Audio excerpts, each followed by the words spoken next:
18ஆம் அதிகாரம். இவைகளுக்கு பின்பு வேறொரு தூதன் மிகுந்த அதிகாரமுடையவனாய் வானத்திலிருந்து இறங்கி வரக் கண்டேன். அவனுடைய மகிமையினால் பூமி பிரகாசமாயிற்று. அவன் பலத்த சத்தமிட்டு, மகா பாபிலோன் விழுந்தது விழுந்தது, அது பேய்களுடைய குடியிருப்பும் சகலவித அசுத்த ஆவிகளுடைய காவல் வீடும் அசுத்தமும் அருவருப்பும் உள்ள சகலவித பறவைகளுடைய கூடுமாயிற்று. அவளுடைய வேசித்தனத்தின் உக்கிரமான மதுவை எல்லா ஜாதிகளும் குடித்தார்கள். பூமியின் ராஜாக்கள் அவளோடே வேசித்தனம் பண்ணினார்கள். பூமியின் வர்த்தகர் அவளுடைய செல்வச் செருக்கின் மிகுதியினால் ஐஸ்வர்யவான்களானார்கள் என்று விளம்பினான். பின்பு வேறொரு சத்தம் வானத்திலிருந்து உண்டாக கேட்டேன். அது, என் ஜனங்களே, நீங்கள் அவளுடைய பாவங்களுக்கு உடன்படாமலும் அவளுக்கு நேரிடும் வாதைகளில் அகப்படாமலும் இருக்கும்படிக்கு அவளை விட்டு வெளியே வாருங்கள். அவளுடைய பாவம் வானப்பரியந்தம் எட்டினது. அவளுடைய அநியாயங்களை தேவன் நினைவு கூர்ந்தார். அவள் உங்களுக்கு பலனளித்தது போல நீங்களும் அவளுக்கு பலனளியுங்கள். அவளுடைய கிரியைகளுக்கு தக்கதாக அவளுக்கு இரட்டிப்பாக கொடுத்து தீருங்கள். அவள் உங்களுக்கு கலந்து கொடுத்த பாத்திரத்திலே இரட்டிப்பாக அவளுக்கு கலந்து கொடுங்கள். அவள் தன்னை மகிமைப்படுத்தி செல்வச் செருக்காய் வாழ்ந்ததெவ்வளவோ அவ்வளவாய் வாதையையும் துக்கத்தையும் அவளுக்கு கொடுங்கள்.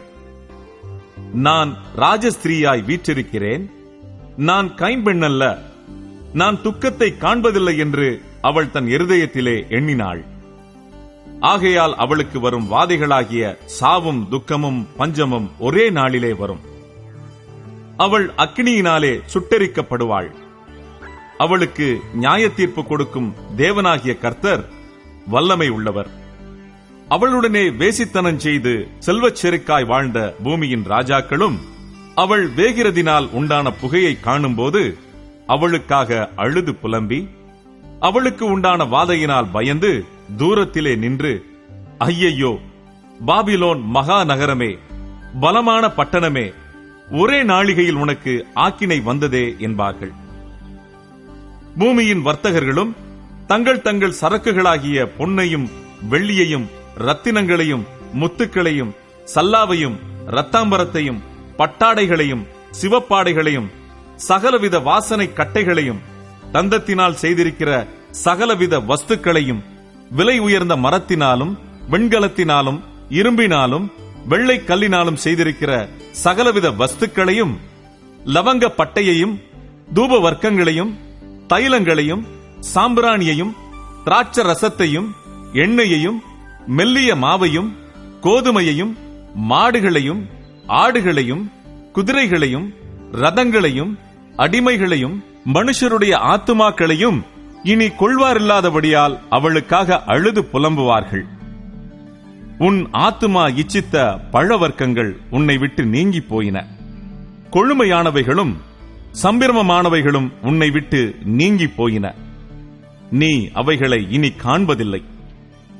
இப்படிப்பட்டவைகளைக் கொண்டு வர்த்தகம் பண்ணி அவளால் ஐஸ்வர்யவான்களானவர்கள் அவளுக்கு உண்டான வாதையினால் பயந்து தூரத்திலே நின்று, ஐயையோ, சல்லாவும் இரத்தாம்பரமும் சிவப்பாடையும் தரித்து பொன்னினாலும் ரத்தினங்களினாலும் முத்துக்களினாலும் சிங்காரிக்கப்பட்டிருந்த மகாநகரமே, ஒரு நாளிகையிலே இவ்வளவு ஐஸ்வர்யமும் அழிந்து போயிற்றே என்று சொல்லி அழுது துக்கிப்பார்கள்.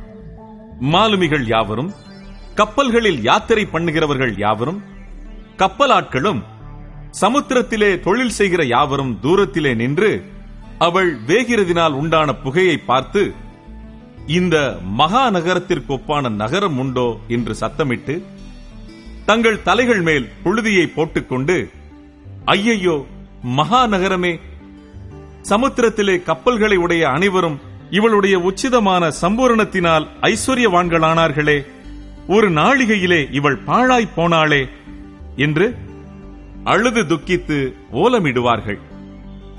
பரலோகமே, பரிசுத்தவான்களாகிய அப்போஸ்தலர்களே, தீர்க்கதரிசிகளே, அவளை குறித்து களி கூறுங்கள். உங்கள் நிமித்தம் தேவன் அவளை நியாயம் தீர்த்தாரே என்று தூதன் சொன்னான்.